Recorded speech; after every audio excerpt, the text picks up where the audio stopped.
ากินมันเจ็ดคนปีน้องจะท้องว่ากันได้ให้คนอันก็ยันออกบานน้องลาสันใจก็ไปจากหันเอาเข้าฝาตูปางปางยางนี่ออกไปนะ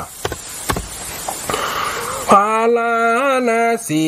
ที่เคยนอนข้างมาอยู่มาก่อนกี่เดิมอ่อนแบ่งกีบให้เข้าแล้วออกเดินจอนพระนี่จอนต่างเมืองต่างห้องไปจากเมืองปราณสีออกบ้านออกเมืองไปตูบเก่าตูบหลังก็เผาหมดต้องบ่เหลืออันใดตีนั้นแยกกันหากินเลี้ยงต้นเพื่อฟันตามตีกองบ้านข้าวาสันใจน้องนั้นเดินยันอัตตาไปตามในยาบ่ฮู้กล่าวอ้างเจ้าวิจัยเดินทางไปออกจากเมืองพาราณสีบันกันเมืองแหล่งแยกจากปีไอตั้ง7คนเดินไปเอาหมหูตีอ้างตีสะนาดานไปเสาะขอเปิ่นกินขอเปิ่นพักเปิ่นอย่างจะอันนี่บ่ฮู้กำอ้างไปสอทำการไผก็บ่จางหิวด้วยต่างจีนล้ำหมอกได้น้ำกินปลาทั้งจ่อยกามหิวอยากเข้าให้ไหมจะขอเปิ้นกินก็ดีไอ้ใหญ่ตัวเป็นปอใจบ่าวนายเต็มหน้าลูกจะไปเสาะขอกินกับไอ้น้ำหน้าตัวเป็นลูกปอใจใหญ่ขึ้นมาหรออายุได้12-13ถ้าวันละอ่อน6-7 ขวบก็ว่าไปอย่างนะคนที่เปิดเอ็นดูกับเอ็นดูมันก็อีปล่อยแม่คนเฮามีเมตตามีกรุณาต่อกัน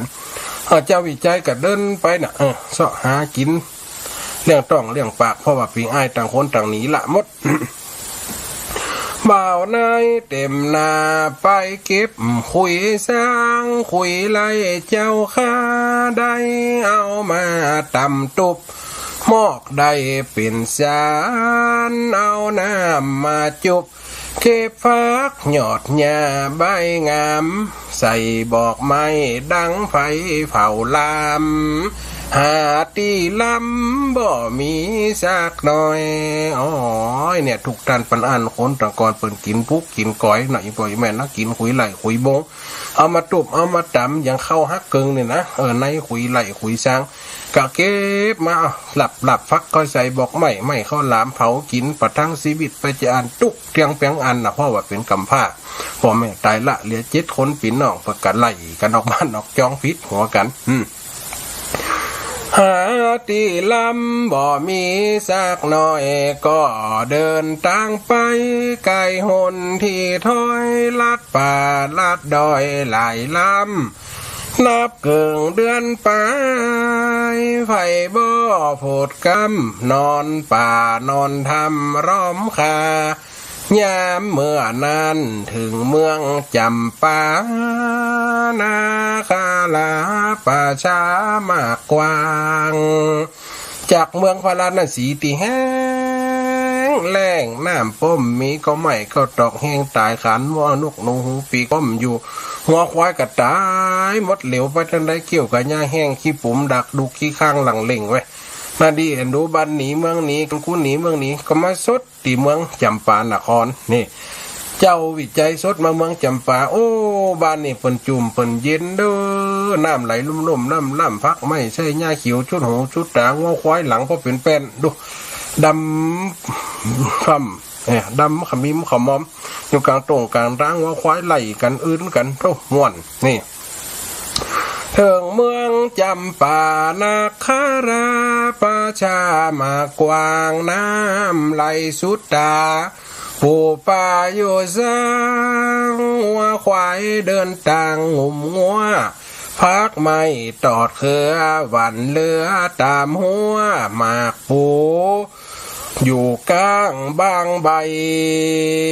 โลบ่าแข้งบ่าเขือลามเจือสูดไปคิวเหลืองซ่อนใบเมืองใต้ขีดห้องไก่ล่าหากินตามดินเขียบป้องยังลันลองหลุมปืนยังนี่พิมพ์ผิดไปคันลองยังคันลองหลุมปืนก็คือหากินเนาะหากินตามปืนตามเนี่ยยังคันลองหลุมปืนสมบูรณ์ฟุ้นฝนอันใดก็ขึ้นแห่งห้องจำปานาครเมืองสินใจเมื่อวิจัยเมื่อเจ้าสิวิจัยเดินตั้งจรบ่หูไงตอนเมาดูฟองนี่พอบ้านเปิ่นเมืองเปิ่นหมั่งเปิ่นมีบ้านเมืองคือขึ้นบ้านตัวแห้งแหล่งมหันบ้านเปิ่นเมาเมาพอชุดต่างป้อมหายอยากเข้าอยากน้ำอีป่อยอีแม่นี่ดูเมาพอว่าบ้านเมืองงามมีนี่แต่เนื้อได้พบเจอสอบมักเลยเข้าไปถามอูจามถามตักยังคนเขตบ้านเมืองงามว่าข้าคนตุกแอวซ้อติดตามบ้านใดมีความประสงค์ไข่จางหวัดดีครับผมนะเป็นละออนนี่นะหวัดดีครับลุงหวัดดีครับป้าผมมาจากเมืองพาราน่ะสีบ้านตุกเมืองกันมาแวะหันบ้านนี้เปิ่นอย่ามาล่ำมาลอยไข่จ้างผมเนี่ยอย่างผมเนี่ยมดเนื้อครับเอ็นดูผมเตออย่าผมคนกำผ้า5 เซี่ยวมันจากจังปากดูละออนอันอยู่13นี่ไปถามบ้านนี่บ้านนั่นเปิดกระถามนะมีไข่ไปส่งไข่จ้างอย่างได้มดเลี้ยงงอนเลี้ยงควายตักน้ำตำข้าวเกลือหมูต้มฟักบอนนี่เนี่ยได้มดเอ็นดูผมเตอะอย่ามิติอยู่ติกินนี่ บ้านใดมีความประสงค์ไข่จางคารับกำไม้บ่ได้บินบางมอกอยู่พรางหน่อยนิดพอได้กินข้าวเพื่อสืบชีวิตเลี้ยงหมูเลี้ยงงัวเลี้ยงควายตักน้ำตำเข้าใจเอาตามใจหาหลัวดังไผ่ไทยหน้าหวานกาขอกาปูลุงเอาและป้าจะมีไผ่จ้าจางใจกำพระวิจัยเตียวหาสอใสหวังเปิงจะได้อินดูทำตักเป็นกำมวนหูไหลชิงจูยิ่งใจต่างห้องไปกำแข่งกำขาบีบหลังให้เปิ่นว่าป้าครับลุงครับไผ่จะจ้างผมเนี่ยการทำงานผมเนี่ยได้หมดเนอะเอ็นดูผมเตอะเอ็นดูคุณนะผมเตอะเนี่ยไล่ตัวเขาจูคนนั้นคนนี้คนกับเอ็นดูกับอีโป่งแม่คนเฮามันจ่างหรอกคนเฮามันจ่างแม่มีมิตรไม่ตีต่อกันเนี่ยคนเฮาคำว่ามิตรไม่ตีหรือว่าความซื่อใจต่อกันเนี่ยใครกับเอ็นดูลูกละอ่อนเดียวนะครับรถขึ้นรถล่องบิดขึ้นบิดล่องป่อว่ากำพังเมดากระจังหัวเงี้ยไปมาสอนแล้วไปมาเหลือกำป่อกับแม่จะไปเหลือกำลูกหูมดอาบน้ำห้อนคนละรุ่นยี่แม่รุ่นดังไฟนี่เป็นรุ่นก๊อกน้ำล่ะเป็นรุ่นเครื่องปั๊บน้ำอุ่นลำทำมาสอนเป็นหูมดในอินเทอร์เน็ตเดี๋ยวเป็นสอนทำมาสอนอีแม่ยังเปิ่นแซมดักแซบคนเท่าถ้าปากน้ำเนี่ยไปถอนตั้งนะอีกฮะตั้งยังนี่เหรอตั้งคนเท่าลูกตั้งอะไรยังตั้งหลายๆอย่างที่ทั้งรัฐบาลผลจ่วยเดี๋ยวละออนจะจ้างรถสแกนหน้าสแกนเนื้อละออนถึงนั่นคนเท่ามั่มจ้างจะเป็นออนหาละออนอย่างนี้คนเดียวเนี่ยวันวันห่องัวแม่กินนมลูกมันถึงมีนี่คนมาจากจากอย่างกับเจ้าวิจัยเนี่ยยิงใจต่างห้องพ้องก่ออุกรรมได้จะตอบท้องว่าบ้านมีคนว่าบ้านนี้มีคนใจพ้องว่าลูกหลาน ในบ้านนี้ก็มีคนใจแหลมเอาฟ้องว่าลูกหลานบ้านข้าบ่ไล่ช่วยกันหาได้ถึงวันทำต่างถ้าจะมีการเจ้าก็ย่อยันเข้าบ้านออกบ้านเข้าบ้านหลังนั้นพดบ้านหลังนี้นี่ไผก็บ่มีไผใครได้ว่าอันบ่ใจลำคาญลำหายเพราะเขาสมบูรณ์ทุกอย่างมีไว้ต่างก็หมอกได้อยู่ดีบ่ปอตุกไล่มองไม่เครื่องขี้เขาก็มีน้ำใจแบ่งให้แต่เป็นลูกจ้างยังบ่ใครใดเขาบ่สบายใจนักนี่ส่วนเจ้าวิจัยออกไปต่อตักถามในเขตบ้านแนวกองถึงบ้านเศรษฐีมีมากทมทองในฐานบ้านจนหลังโตใหญ่นาถามไปทำมาไปฟุตบ้านปอดเศรษฐีหลังใหญ่เงี้ยพองอนแตะไปว่าหัวเสาเฮียนอย่าเป็นร้อยต้นดูง้อควายปลายเขามีมดจ้างกับมีหมากับมีไก่เป็ดเต็มแฟโอ้นี่เป็นปนเลี้ยงแต่นี่เขาไปถามเปิ่นกำลังมีงานเงาจ้างเงาทำจ้าเนี่ยหลังโตใหญ่นาเตียงว่ามีไฟได้เป็นขี้ข้านิสัยมันกาโลบมักเป็นคนขี้โลภขี้ลักขี้จุเปิ่นพิษแต่บ่มี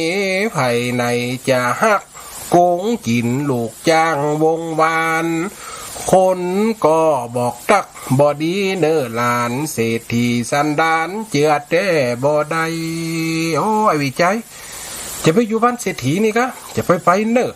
ลูกจ้างมาอยู่คนใดกันหนีคนใดกันหนีโกงปะนะเนี่ยเข้าหื้อกินพ่อหื้อกินหลายใจการเป็นยังแห้งง้อแห้งควายไปละไอ้น้อยไปเถอะตั้งนาลังจะมีอยู่ก้าตีเปิ่นจ้างเปิ่นวันถ้ามีเปิ่นจ้างประจำกับไปหับจ้างห้างใบเป็นมือเป็นวันก็ได้ลูกมันมีที่นอนครับลุงมีที่นอนครับป้าจะให้ผมนอนที่ไหนหับจ้างนี่หับได้แต่ว่าการนอนนี่ก็ครับเป็นการกินผมห่วงตีชุ่มหัวนอนผมมันมี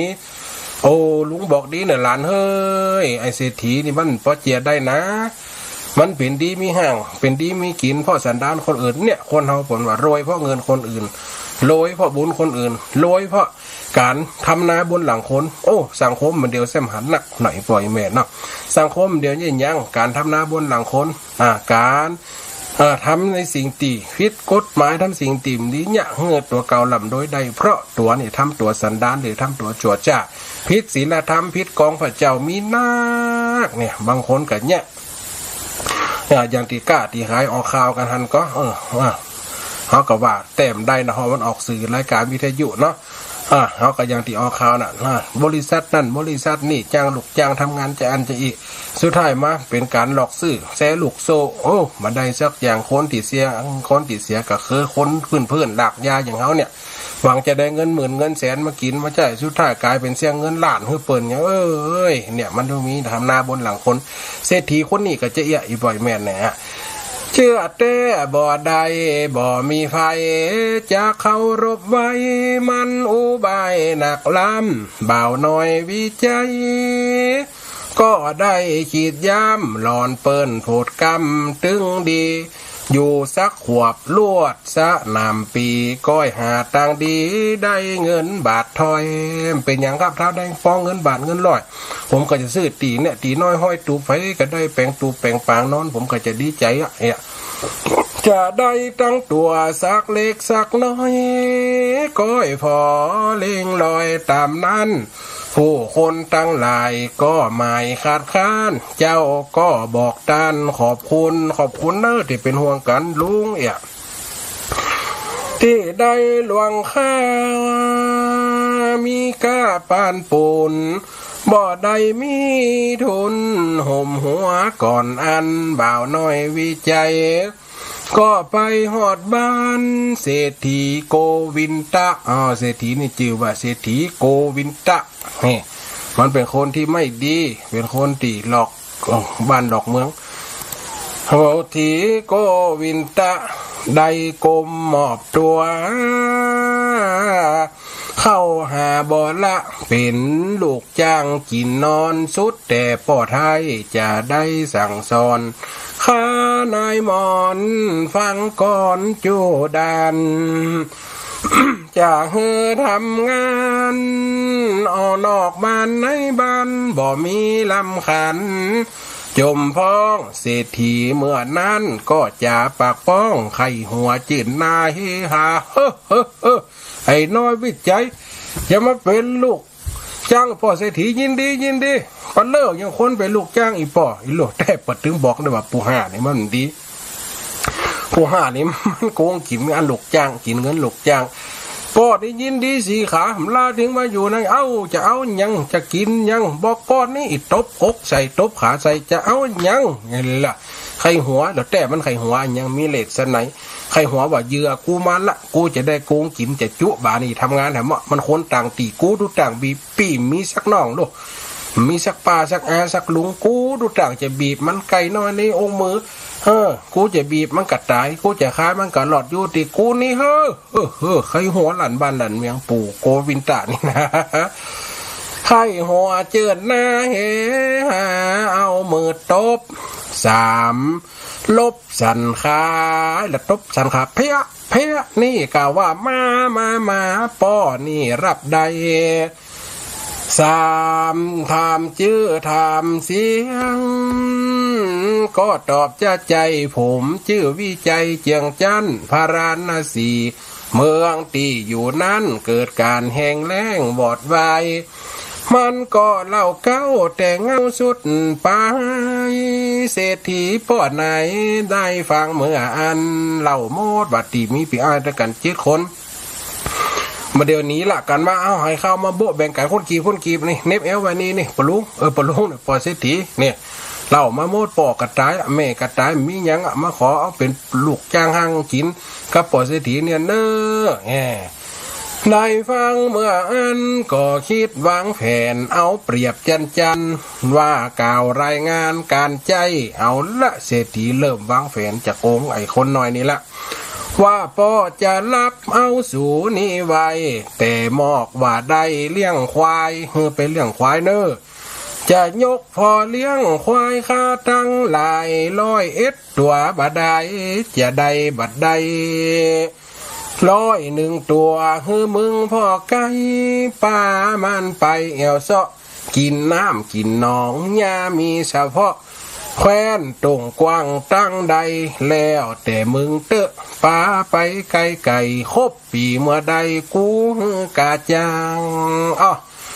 อันอื่นป่อมีละมดได้ยังแหมยางเนี่ยลูกจ้างเรื่องควายป่อมีควาย100ก็แหมตัว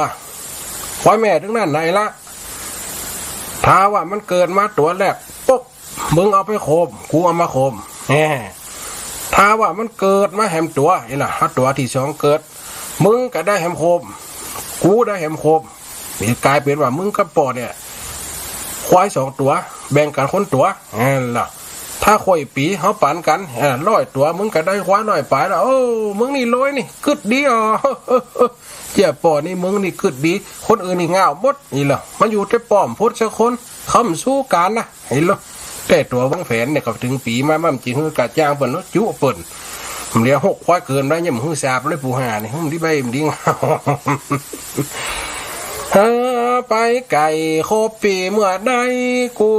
กะจางยกควายตัวเศรษฐีมันอ้างปุ่งกำวางว่าไว้ส่วนบ่าววิจัยดีใจลำหายมีการว่าได้จากควายถ้าควายครบปีได้สินน้ำใจได้ยังควายตัว1กะจางบ่ถึง10 ปีก่อนลังสมอ้างมีควายเดินต่างยั่วแล้วเรากูจะได้ควายนี่กังงุ่มกังง่ำดำป่ำนี่ควายกูถึงนั่นนี่เจ้าบ่อู้เศรษฐีใจพวกมันคิดจะโกงเด็กชายจุเลี้ยงควายนั้นตัวคนเป็นสายควายปีใดก็ว่าจะอยู่ได้ปี 1พอเศรษฐีผมเลี้ยงควายได้ละ ไหนว่าจะปันเกิงปันโคบกันปันมือผมตัวใดไว้หันก่อนเลี้ยงตะการหันมันก็อยู่ตะการหันก็ควายมึงกับควายกูนั่นน่ะเอาด้านหน้าเอ็นโลมือไปทำละควายปีมานี่ควายปีใดก็ว่าจะเฮือ2 ปี3 ปีเจ้าบ่ได้ดื้อทำตามบุญเลยบ่ค้านอยู่ได้5 ปีวิจัยบ่าวนั้นก็ออกปากต้านกำยายว่าป่อเศรษฐีผู้มีน้ำใจ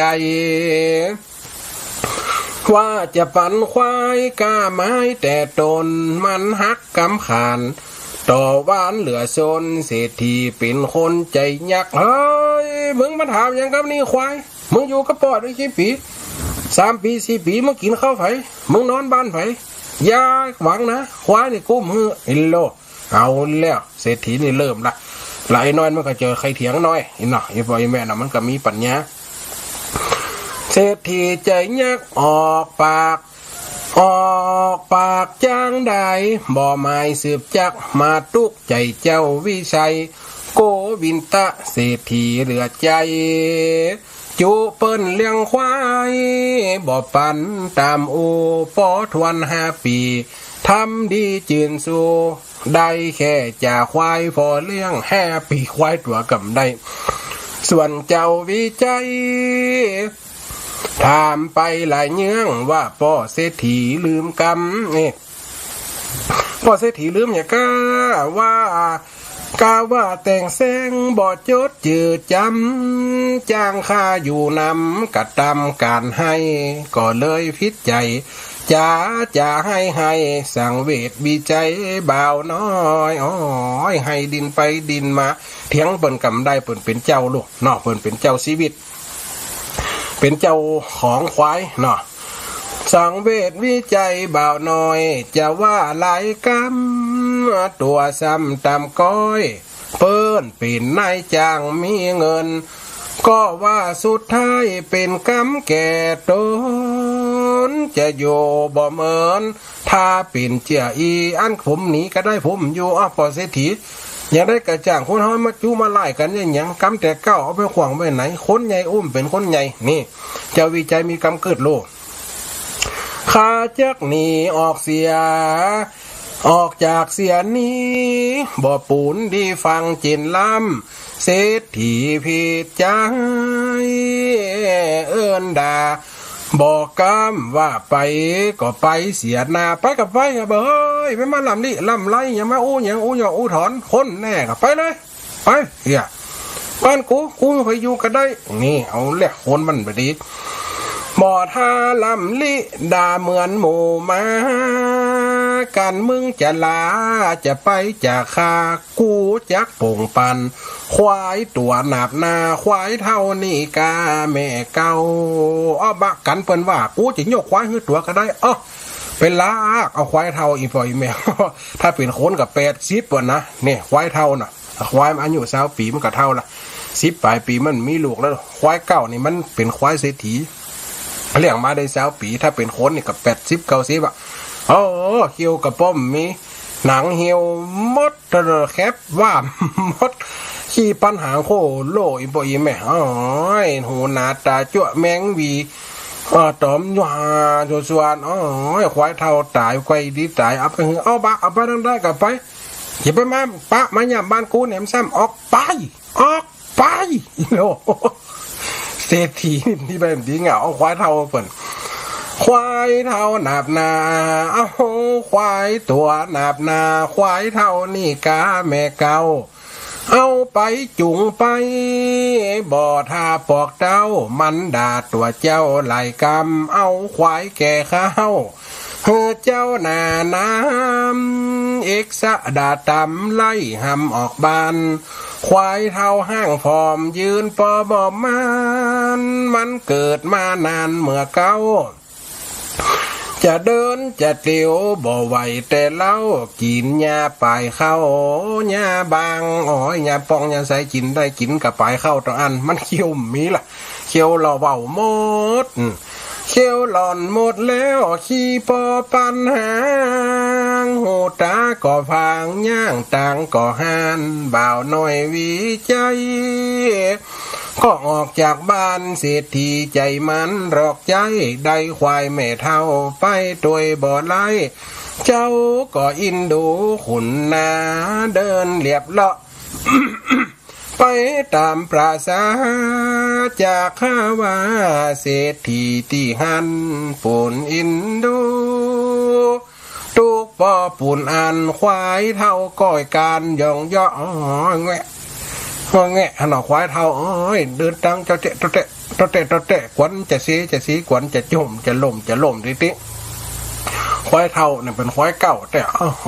ฝนตึมมีบามีแห้งเนี่ยแห้งก็บ่มี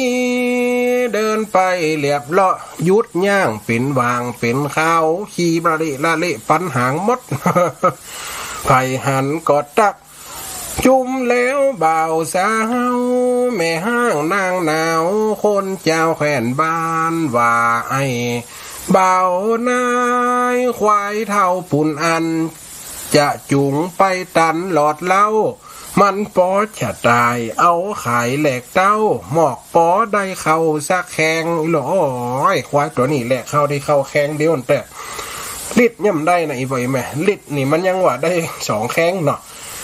ได้เข้าหมอก2กำอีกแล้วดู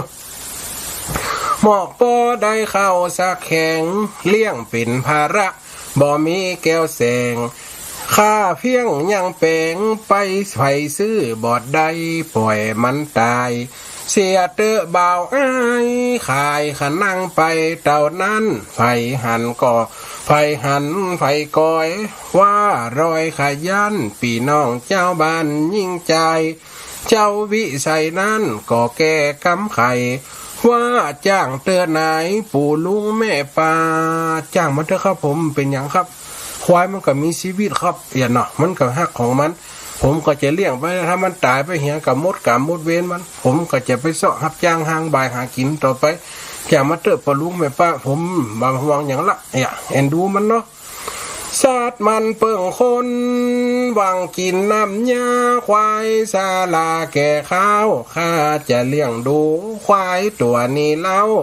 แม่นเป็นควายเท่าอย่างมันก็ว่ามันตาย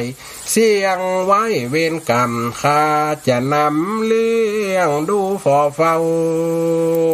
ข้าก็จะเลี้ยงจะดูไปเจี๊ยไผ่ก็ไข่หัวใส่นายน้องเนาว่าสำเนาสปะเจ้าก็เดินต่างควายย่างตึกตะก็สั่งเวทนาอินดูน้ำตาย้อยทุทูเป็นติมูตูสางเวทเสียงบ้านน้ำตาควายกันย่อยการไปจะนั่นตัวเตะจะสีเจ้าเนี่ยก่อยเป้ามันไปลูกขี้ข้างหลังเล่งนะถ้ายังแห่เจียดเนี่ยคุณว่ามดสร้างเวทเสียงทานจะไปถึงในฟังไปเตือทานจุมวงวานปีน้องเจ้าวิชัยจะไปหลอดตรองอยู่แห่งห้องหนใดบท2บทนี้เล่าจี้จะใครฟังกันไปต่อไม่บทนาเต้านี่สู่กันฟังก่อนและนายเฮ้ยอีปอยแม่เล่ามาถึงเจ้าวิจัยโดนปนจุไปเรื่องควายไปได้ควายเท่าแต่เป็นควายแม่เก่าเจ้าขอกมาดูขี้ข้างห่างเฮงจะเป็นจะตายจะเป็นอย่างได้ต่ออีปอยแม่ก่อยฟังกันต่อในวันหน้าเนาะวันนี้ก็ได้สรุปให้ฟังเวลามันไกลโกนอาตมาฝากก็ขอเปิดสายให้นาไม้อีปอยแม่ให้จะมาเนาะสัก 4-5 สายเนอะเดี๋ยวสักกรรมก็จะหีบไปงานศพเหมือนกันไปสวดอภิธรรมอีปอยแม่เนาะเล่าถึงเนี่ยคนเฮาบ่มีความเมตตาบ่มีความกรุณาบ่มีความที่จะเป็นความหมู่ตู้ขุนนะความสงสารคนเปลี่ยนมนุษย์เดียวกันแม้แต่สัตว์เจ้ายังเอ็นดูแม่นแต่สัตว์สิ่งหิ่งห้อยเจ้ายังขุนนาป่านี้แต่ว่าเศรษฐีโกวินตะสร้างแต่กรรมไว้สร้างแต่บาปไว้ให้แก่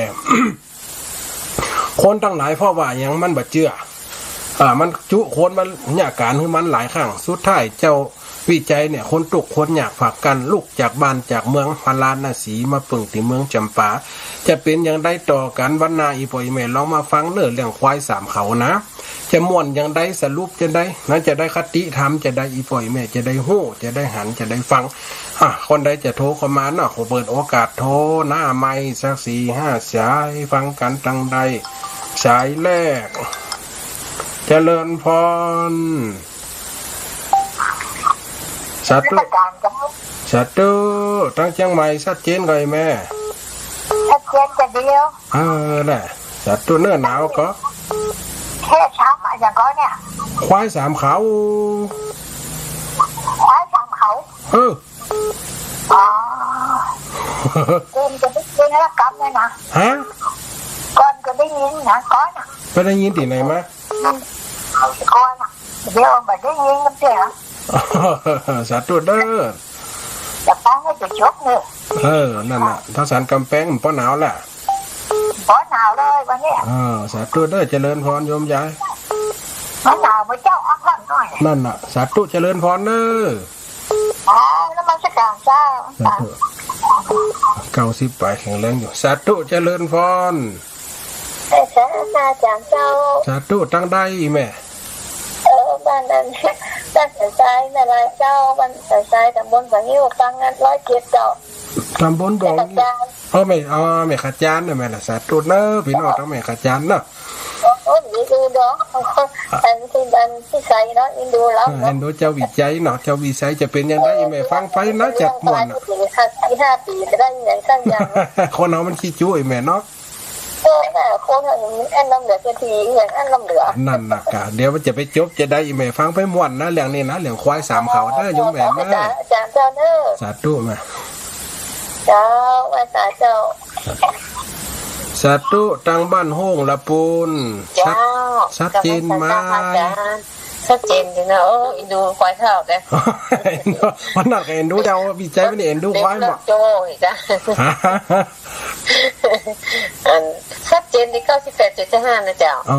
98.75วัดห้วยตองสากเจ้าวัดห้วยตองสากทักทายไปทั้งโยมป่อโยมแม่ทั้งพุ่นเด้อทั้งพี่น้องละปูนเด้อโอ้ฟังแล้วก็งอบเนาะนะเลี้ยงบักเก้าอีแม่ได้60-70 ปีก็เอามาฟื้นใหม่นี่นะมาแต่งใหม่นี่เจ้าสาธุเนาะมันได้ยินอยู่เดียวเด้อเจ้านั่นน่ะสาธุก็ยังโยมแม่สาธุเด้อเจ้าสาธุสาธุเจ้าก็ไว้สาเจ้าสาธุสายต่อไปทั้งใดเอ่ยเจ้ากับไว้สาเจ้าท่านพระอาจารย์ทั้งได้ไหมเกี้ยวศิลพรสีเตี้ยบ้านห้องละปูนบ้านห้องละปูนเนอชัดเจนนี่แม่ฟังจะขึ้นนายขึ้น98.75วัดห้วยตองสากเด้อเจ้าเด้อตั้งพี่น้องละปูนฟังกันหลายถ้าพูดหนาวก็อีแม่คนฟังกันนักทุกหลังคาเรือนเด้อเจ้าสาธุเนอว่าสาควายสามเขาเนี่ยเจ้ามันจะจบจะได้ฟังกันไปนะโยมแม่เนาะเจ้าจะได้เวลามันน้อยแต่นั่นนะกะว้าวโอ้กับไว้สาเนอสาธุเด้อเจ้าเด้อจะติดตามตอนต่อไปอยู่นะเจ้าสาธุ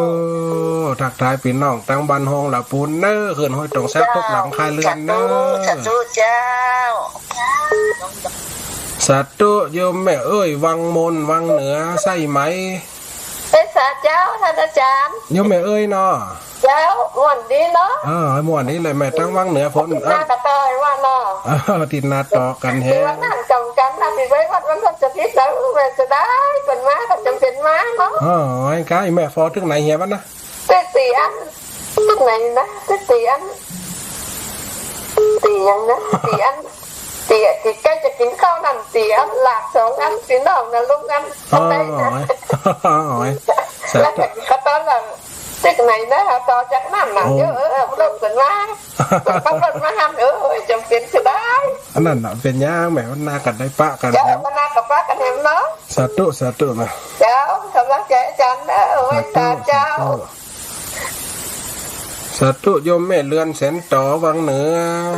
เอ้ยจ้าพระอาจารย์เจ้าแม่ฟังอยู่ชัดเจนนะแม่เนาะเจ้าชัดเจนดีเจ้าขึ้น107เจ้า107เลี้ยงปลาเป้าเนาะ แม่ขจาน แม่ขจาน สาธุนะโยมแม่เนอะ จ้าจ้าแม่ให้กำลังใจเนอะ สาธุเจริญพร จ้าวันนี้แล้วค่ะวัน สาธุมา จ้าจ้า สาธุเจริญพร นมัสการพระอาจารย์เจ้า เจ้าตั้งได้แม่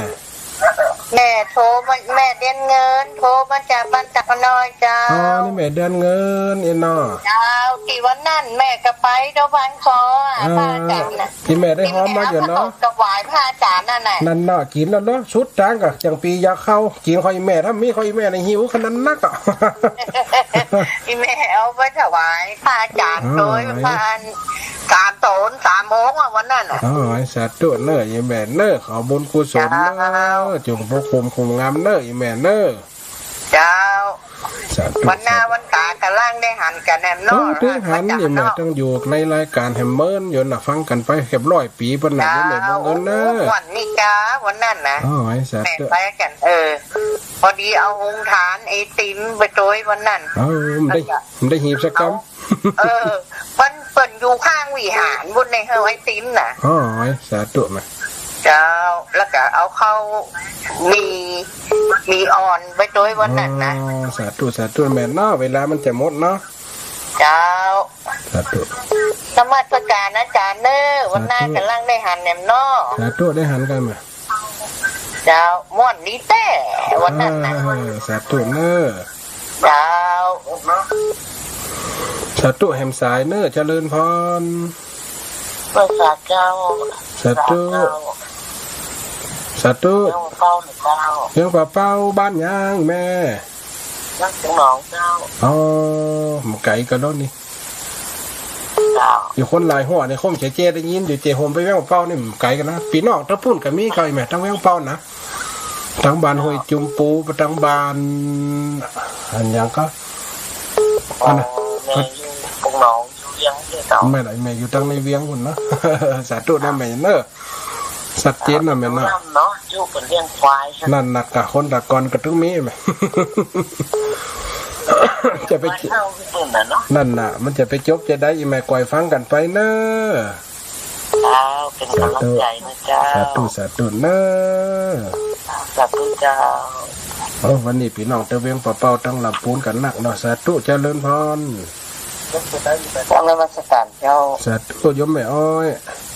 เจ้า วันนั้นได้ป้ากันบึดเดียวเหียสวัสดกันไปเหีย แม่อ๋อ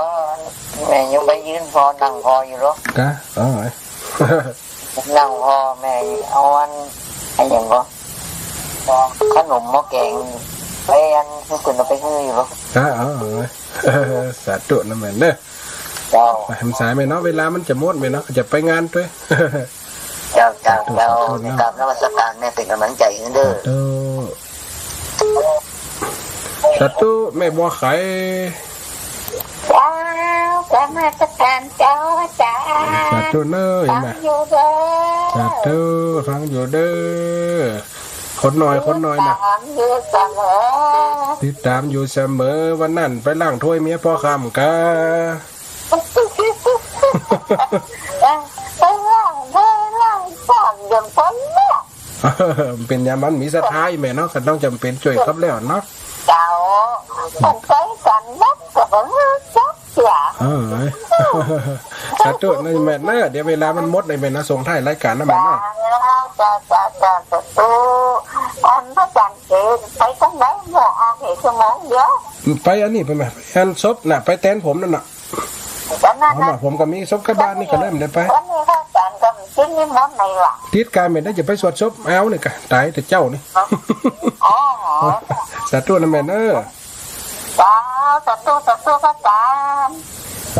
นะอีกปล่อยแม่เนาะเวลามันหมดเวลาแหมลายสายโทรมาไม่ได้ครับจะไปโคดจะไปงอนนะก่อยโทรก่อยตากันไว้แล้วว่าโอกาสหน้าเนาะเวลาหมดวันเวลาอีกปล่อยแม่ก่อยฟังกันไปเนื้อควายสามเขาจะเป็นยังไงจะจบจะได้นะเพราะมีอัตมภาพมีภารกิจเดี๋ยวไปสวดศพคืนนี้แล้วก็จะปิกเข้ามาต้องรีบหีบรับคือมันรับเพราะมันผูก7 โมงจะยันไปจังหวัดพะเยาไปห้องขวัญหนักเนี่ยไปต้องเฮือตันบันแรงไปเตะ3 ธรรมะบันแรงตอนบ่าย 1 โมงแหม อาจจะเข้ามาก็ต้องมาปิกมาสวดโซไปเหมาะดูอีพ่ออีแม่ได้เป็นเดือนมันนี่นะวนไปเวียนมากับสิ่งบนนี้อีพ่ออีแม่ได้ฟังแล้วเป็นอย่างใดมีคติสอนใจจะได้ความเมตตาความรักใคร่ความเป็นเพื่อนมนุษย์ด้วยกันจะเป็นอย่างใดในเนื้อหาสาระแห่งธรรมในกรรมข่าวในรายการสุดท้ายรายการก็ขอฝากเนื้ออันโมทนาบุญกับอีพ่ออีแม่ขอบอกแห่งข้างว่าตีอีพ่ออีแม่ได้ห้อมเข้ามาอัตมาภาพบันทึกใส่ในบัญชีไว้เพื่อให้ปออาจารย์เปิ่นเวียนตาในวันที่13เนอะเธอมาได้ออกาศอีพ่ออีแม่จะไปหน่อยอกหน่อยใจเนอะเฮือบุญเฮือได้อาญาตจิตหยาดใจหยาดน้ำทางจิตทางใจเฮือได้ส่วนบุญด้วยกันคู่คนเนอะเวลาหมดเวลาแล้วคนฟังรายการขอส่งสัญญาณอุจจาปักปอนพอนาฬิกาไหลมาลิงคอนสุดทางลาจรนัดพบวันนี้ลาไปตีนาข่อยโคบบรรจบในเวลาตีนี่วัดถ้าตีนาก่อนนะเติงเวลาจะได้มาจะเลินพรรับดีฝันดีเนอะ